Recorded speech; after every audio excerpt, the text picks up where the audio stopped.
I carry a book with me wherever I go. It's like my safety blanket. I love learning, but that's not why I love reading.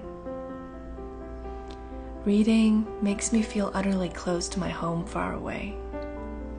And a good book always reminds me of my brilliant parents, because they loved reading more than anything else in this world. You see, you never need a grand reason to do anything your heart desires, as long as you have one reason that is good enough for you. So do it for you. You don't owe the world any explanation to be yourself. Just remember, the sky is the limit.